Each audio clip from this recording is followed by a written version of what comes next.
Sako Media, tunaangazia maisha, tunaandika kesho.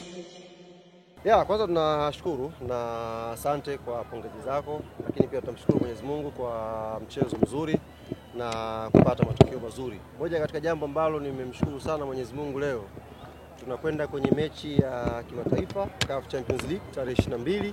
Tumecheza mechi ya mwisho ya ligi leo na hatujapata majeruhi yoyote. Yaani moyo wangu ulikuwa unandunda kwa sababu tumekuwa na hiyo trending kwenda kwenye mechi muhimu ya kimataifa, alafu tunatengeneza majeraha kwenye mchezo wetu wa mwisho wa ligi kwenda kwenye huo mchezo wa kimataifa. Kwa hiyo leo imeisha salama.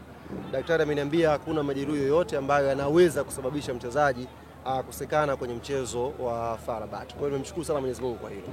Lakini la pili ni wapongeze benchi la ufundi, wachezaji wetu kwa matokeo mazuri ya leo, na ni matokeo ambayo yametupeleka sasa juu ya kilele cha msimamo wa ligi kuu ya NBC. Kwa hiyo maana ya kutushusha pale juu sasa hivi ni lazima uwe umejiandaa vizuri, uwe na ubavu. Kwa hiyo ukitaka kuona Yanga ipo juu, una uwezo wa kumteremsha, unapita mbele. Tumekaa kwenye nafasi ambayo tunastahili na tunaamini ni mwanga sasa wa kwenda kupambana kwenye mechi zinazofuatia. Kipindi cha kwanza ni kweli hatukucheza vizuri sana. Na hatukucheza vizuri sio kwa sababu tulikuwa na uzembe. Hatukucheza vizuri kwa sababu KMC pia na wao walicheza vizuri first half.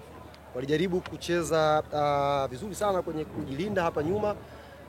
Nafasi ya kwanza ambayo tulipata kupitisha mpira wetu kwa Pacome kwenda kwa Maxi tukafunga. Lakini ukiangalia dakika nyingine zote walikuwa watu force twende pembeni tupige cross. Tulikuwa hatupati nafasi ya kupita katikati, kupita vile ambavyo Yanga tumezoea kupita. Na wakawa na usharp, baada ya sisi kufunga goli ni kama tuka switch off kidogo, wakawa na usharp, tukafanya mistake hapa, wakapata foul. Faida nafikiri ya jua Diara akacheza ule mpira kile alicheza katika eneo ambalo Saliboko alikuwa yuko active na akafunga goli zuri. Kwa hiyo tulipokwenda vyumbani, sijua mwalimu alizungumza nini, lakini naamini alikwenda kuwakumbusha umuhimu wa dakika 5 za kipindi cha pili kuja kucheza kwa umakini. Pressure ni kubwa sana, watu wanahitaji matokeo, players wanacheza kwa pressure kubwa. Baada ya goli la pili kila kitu kilifunguka. Nafikiri uliona nafasi nyingi, magoli tumefunga mawili mengine tena. Players wakaanza kucheza bila pressure. Na hii inairudia kila siku. Kinachotuumiza hapa sasa hivi ni pressure tu. Pressure hii ikipotea, tukianza kushinda kwa ushindi comfortable namna hii, tukashinda kwenye michezo mikubwa, tutakuwa kwenye nafasi nzuri ya players kuonyesha zaidi kile ambacho wako nacho. Ni kama pressure inaanza kuondoka sasa kwa Andy Boyeli Tembo. Leo amefanya vizuri sana. Sisi niwape kidogo shule hapa. Nimeona kuna mtu mmoja yule akili hana. Nikisema tu bahati mbaya hapa, yule akili hana.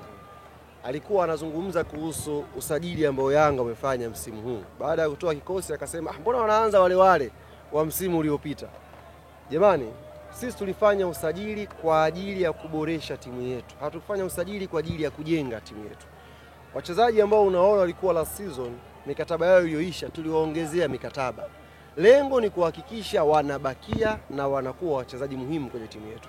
Tungekuwa tuna ulimbukeni tu wa wachezaji wapya, maana yake tungemwacha Maxi asingeongezewa mkataba, tungemwacha Duke Abuya asingeongezewa mkataba, tungemwacha Mudathir asingeongezewa mkataba, tungemwacha Pacome asingeongezewa mkataba. Lakini ukiangalia tumeongezea mkataba wa wachezaji muhimu, maana yake tulikuwa tunakuja kuboresha timu yetu. Hatukumsajili sisi Boyeli ili aje aanze mbele ya Prince Dube. Tulikuwa tunaamini tuna striker wetu namba 1, Boyeli aje kuongeza changamoto kwa striker anayeanza. Hivyo hivyo kwenye nafasi nyingine. Nafasi pekee ambayo mtu yupo anaanza comfortable kwenye timu yetu sasa hivi ni namba 10 ambayo anaanza Mohamed Dumbia. Kwa nini? Kwa sababu namba 10 wetu wawili wote wameondoka. Ameondoka Azizi, ameondoka Chama. Kwa hiyo Dumbia ndio namba 10 mpya, ndio maana anaanza. Hata Mzizi angekuwa fit, maana yake hata Chikola angekuwa anakaa mbao. Sio, unaelewa? Kwa hiyo sisi hatukwenda kujenga timu, tulikwenda kuboresha timu. Kwa hiyo hawa wapi wanaokuja hawa mdogo wanatakiwa waingie kwenye timu kwa kuonyesha ushindani. Kama hivi anaanza Dube, akija Boyeli anatakiwa aonyeshe kwamba anaweza kucheza vizuri kwenye nafasi. Hivyo akija kucheza Musa Balakonte, akija kucheza Lassine Kuma, wanatakiwa waonyeshe kwenye nafasi hiyo mimi mpya anaweza kuofa kitu kikubwa. Na hapo ndio timu bora inapatikana. Sio tu kama unasajili mtu kwa sababu ni mpya unamuingiza kwenye kikosi. Kwa hiyo hata Boyeli anatokea bench kwa sababu anatakiwa alete changamoto kwa anayeanza. Kwa changamoto ikiendelea, maana yake wewe ambaye unaanza sasa, ambao ulikuwepo last season, ukizembea huyu mpya anachukua nafasi yako, anakuwa regular kwenye kikosi chako. Sasa hii ni shule ambayo nilitakiwa niwaite, niwaeke chini, mlipie, niwape. Lakini bahati nzuri tu leo nina mood nzuri, nimewagea hii faida ndugu zangu. Nataka unielezee tukio moja wakati wa penalty. Pacome alienda kuchukua mpira akampelekea Boyeli. Alafu baada ya kufunga goli, Pacome alikuwa akimbia moja kwa moja kwenda mimi nilikaa zangu pale, nilikaa pale. Boyeli kasababisha penalty, Pacome akamwambia Shea lete mpira. Tunaongoza 2-1 Lile goli lilikuwa la 3 na uwa mechi. Pacome kaomba mpira akasema hiyo kamba hiyo. Ghafla Boyeli akamfuata Pacome, ulete mali. Akasema Boyeli, mbona hujipendi? Hivi funga macho Boyeli angeka nje ile. Saa hizi. Lakini ameonyesha confidence ya striker. Ameonyesha namna unavyotakiwa ujiamini kama mshambuliaji. Alikuwa anahitaji goli moja kupata hiyo confidence. Mshambuliaji mwingine line hivi, huwezi kuomba ule mpira. Kaushika Pacome ujue. Kaenda kuomba yeye niachie huo mpira, mimi niweke kambani. Amechukua mpira, akapiga penalty nzuri, confidence imekuja, akatengeneza nafasi nyingine akafunga goli. Kwa hiyo ni mshambuliaji ambaye tunamsifu kwa kujiamini na kuonyesha kwamba hayuko Yanga bahati mbaya, anahitaji kupambana na kuingia kwenye kikosi cha kwanza. Twende ngoja wape ofa kidogo, La mwisho. Dakika 3. La mwisho. Nimeona wana Yanga wamefurahi kweli na wameupa jina uwanja wa New Amaan Complex kwamba ile ni Guantanamo Bay. Guantanamo Bay, yes. Ukuja wanakuja kwenye gereza ilipo mbali kabisa. Kule New Amaan Complex kule patafanyika mabalaa makubwa sana ndugu zangu. Patafanyika mabalaa makubwa sana. Tulichokifanya sisi tumefikiria mbali. Ndio maana tumekwenda New Amaan Complex. Na umekuita vizuri ndugu yangu.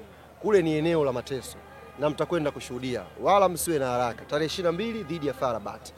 Tukio ambalo tunafuata sasa hivi hapa, tunakwenda kuzindua jezi zetu za kimataifa. Na tutakwenda kuzindua jezi hizi siku ya Jumatano kama sikosei. Jumatano kwa mujibu wa ratiba ambayo imepangwa.